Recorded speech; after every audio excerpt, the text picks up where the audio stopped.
ओम श्री गुरुवे नमः श्री गणेशाय नमः परब्रह्म परमात्मने नमः श्री वेद पुरुषाय नमः। श्रीमद् भगवद गीता के 15वें अध्याय का महात्म्य हम श्रवण करने जा रहे हैं। श्री महादेव जी कहते हैं कि हे पार्वती, अब गीता के 15वें अध्याय का महात्म्य सुनो। गौड़ देश में कृपाण नरसिंह नामक एक राजा थे, जिनकी तलवार की धार में से युद्ध में देवता भी परास्त हो जाते थे। उनका बुद्धिमान सेनापति शस्त्र और शास्त्र की कलाओं का भंडार था। उसका नाम था सर्वमेरुंड। उसकी भुजाओं में प्रचंड बल था। एक समय उस पापी ने राजकुमारों सहित महाराज का वध करके स्वयं ही राज्य करने का विचार किया। इस निश्चय के कुछ ही दिनों बाद वह हैजे का शिकार होकर मर गया। थोड़े समय में वह पापात्मा अपने पूर्व कर्म के कारण सिंधु देश में एक तेजस्वी घोड़ा हुआ। उसका पेट सटा हुआ था। घोड़े के लक्षणों का ठीक ठीक ज्ञान रखने वाले किसी वैश्य के पुत्र ने बहुत सा मूल्य देकर उस अश्व को खरीद लिया और यत्न के साथ उसे राजधानी तक वह ले आया। वैश्य कुमार वह अश्व राजा को देने को लाया था। यद्यपि राजा उस वैश्य कुमार से परिचित थे, तथापि द्वारपाल ने जाकर उसके आगमन की सूचना दी। राजा ने पूछा, किस लिए आए हो? तब उसने स्पष्ट शब्दों में उत्तर दिया, देव, सिंधु देश में एक उत्तम लक्षणों से संपन्न अश्व था, जिसे तीनों लोकों का एक रत्न समझकर मैंने बहुत सा मूल्य देकर खरीद लिया है। राजा ने आज्ञा दी, उस अश्व को यहाँ ले आओ। वास्तव में वह घोड़ा गुणों में उच्चैव सर्वा के समान था। सुंदर रूप का तो मानो घर ही था। शुभ लक्षणों का समुद्र जान पड़ता था। वैश्य घोड़ा ले आया और राजा ने उसे देखा। अश्व का लक्षण जानने वाले अमात्यों ने इसकी बड़ी प्रशंसा की। सुनकर राजा अपार आनंद में निर्मग्न हो गए और उन्होंने वैश्य को मुँह मांगा सुवर्ण देकर तुरंत ही उस अश्व को खरीद लिया। कुछ दिनों के बाद एक समय राजा शिकार खेलने के लिए उत्सुक हो उसी घोड़े पर चढ़कर वन में गए। वहाँ मृगों के पीछे इन्होंने अपना घोड़ा बढ़ाया। पीछे पीछे सब ओर से दौड़कर आते हुए समस्त सैनिकों का साथ छूट गया। वे हिरणों द्वारा आकृष्ट होकर बहुत दूर निकल गए। प्यास ने उन्हें व्याकुल कर दिया। तब वे घोड़े से उतरकर जल की खोज करने लगे। घोड़े को तो उन्होंने वृक्ष की डाली में बांध दिया और स्वयं एक चट्टान पर चढ़ने लगे। कुछ दूर जाने पर उन्होंने देखा कि एक पत्ते का टुकड़ा हवा से उड़कर शिलाखंड पर गिरा है। उसमें गीता के 15वें अध्याय का आधा श्लोक लिखा हुआ था। राजा ने उसे बाँचने लगे। उनके मुख से गीता के अक्षर सुनकर घोड़ा तुरंत गिर पड़ा और अश्व शरीर को छोड़कर तुरंत ही दिव्य विमान पर बैठकर वह स्वर्गलोक को चला गया। तत्पश्चात राजा ने पहाड़ पर चढ़कर एक उत्तम आश्रम देखा, जहाँ नागकेसर, केले, आम और नारियल के वृक्ष लहरा रहे थे।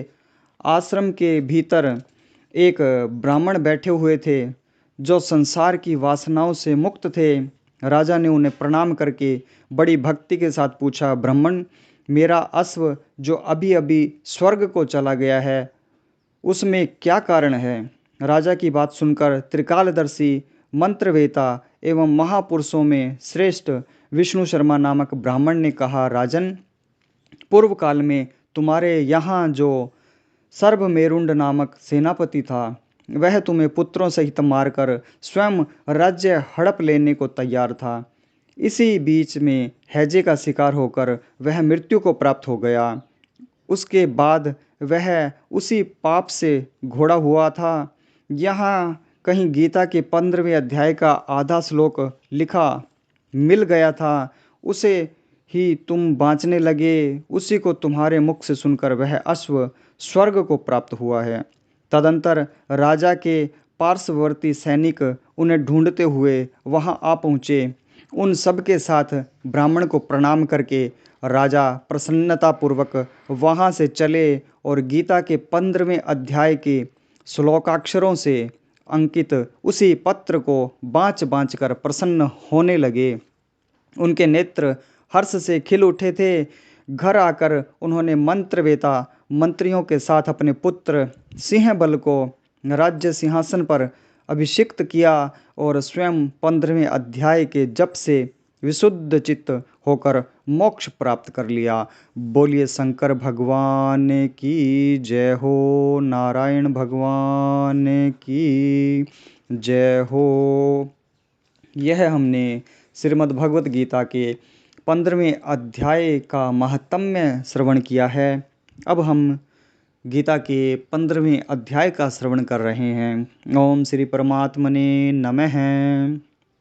उसके उपरांत श्री कृष्ण भगवान फिर बोले कि हे अर्जुन, आदि पुरुष परमेश्वर रूप मूल वाले और ब्रह्मा रूप मुख्य शाखा वाले जिस संसार रूप पिप्पल के वृक्ष को अविनाशी कहते हैं तथा जिसके वेद पत्ते कहे गए हैं, उस संसार रूप वृक्ष को जो पुरुष मूल सहित तत्व से जानता है, वह वेद के तात्पर्य को जानने वाला है।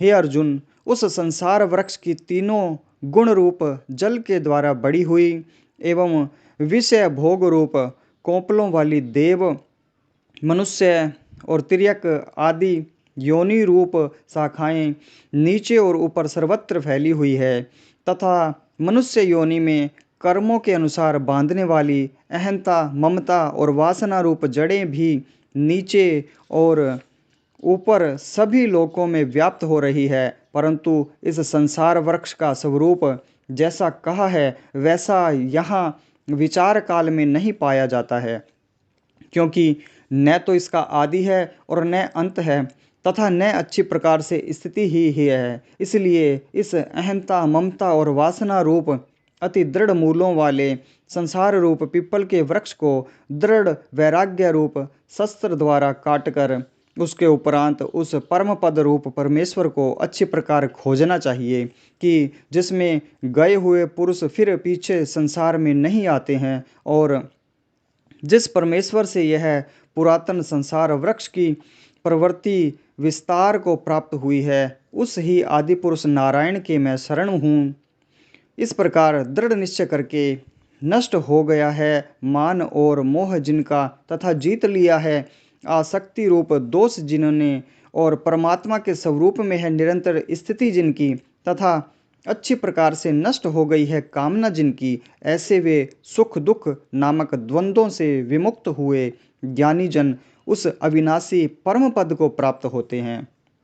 उस स्वयं प्रकाशमय परम पद को न सूर्य प्रकाशित कर सकता है, न चंद्रमा और न अग्नि ही प्रकाशित कर सकता है तथा जिस परम पद को प्राप्त होकर मनुष्य पीछे संसार में नहीं आते हैं, वही मेरा परम धाम है। हे अर्जुन, इस देह में यह जीवात्मा मेरा ही सनातन अंश है और वही इन त्रिगुणमयी माया में स्थित हुई मन सहित पांचों इंद्रियों को आकर्षण करता है। कैसे कि वायु गंध के स्थान से गंध को जैसे ग्रहण करके ले जाता है, वैसे ही देहादिकों का स्वामी जीवात्मा भी जिस पहले शरीर को त्यागता है, उससे इन मन सहित इंद्रियों को ग्रहण करके फिर जिस शरीर को प्राप्त होता है उसमें जाता है। उस शरीर में स्थित हुआ यह जीवात्मा श्रोत्र, चक्षु और त्वचा को तथा रसना, ग्रहण और मन को आश्रय करके अर्थात इन सब के सहारे से ही विषयों को सेवन करता है। परंतु शरीर छोड़कर जाते हुए को तथा शरीर में स्थित हुए को और विषय को भोगते हुए को अथवा तीनों गुणों से युक्त हुए को भी ज्ञानी जन नहीं जानते हैं। केवल ज्ञान रूप नेत्रों वाले ज्ञानी जन ही तत्व से जानते हैं, क्योंकि योगी जन भी अपने हृदय में स्थित हुए इस आत्मा को यत्न करते हुए ही तत्व से जानते हैं। और जिन्होंने अपने अंतःकरण को शुद्ध नहीं किया है, ऐसे अज्ञानी जन तो यत्न करते हुए भी इस आत्मा को नहीं जानते हैं। हे अर्जुन, जो तेज सूर्य में स्थित हुआ संपूर्ण जगत को प्रकाशित करता है तथा जो तेज चंद्रमा में स्थित है और जो तेज अग्नि में स्थित है, उसको तू मेरा ही तेज जान।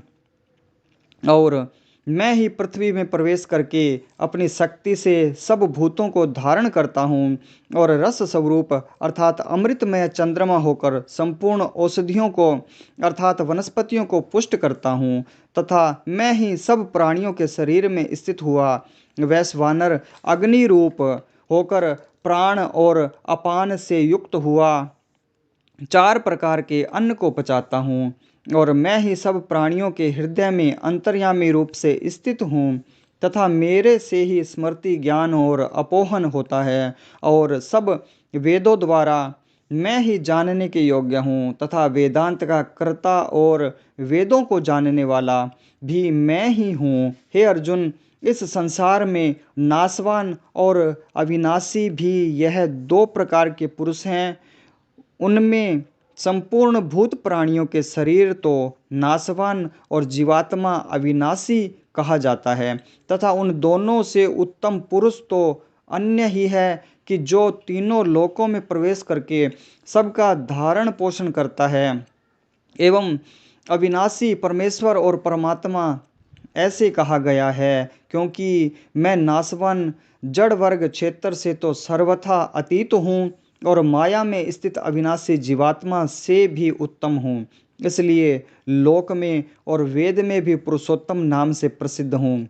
हे भारत, इस प्रकार तत्व से जो ज्ञानी पुरुष मेरे को पुरुषोत्तम जानता है वह सर्वज्ञ पुरुष सब प्रकार से निरंतर मुझ वासुदेव परमेश्वर को ही भजता है। हे निष्पाप अर्जुन, ऐसे यह अति रहस्य युक्त गोपनीय शास्त्र मेरे द्वारा कहा गया, इसको तत्व से जानकर मनुष्य ज्ञानवान और कृतार्थ हो जाता है, अर्थात उसको और कुछ भी करना शेष नहीं रहता है। बोलिए कृष्णचंद्र भगवान की जय हो, नारायण भगवान की जय हो, शंकर भगवान की जय हो।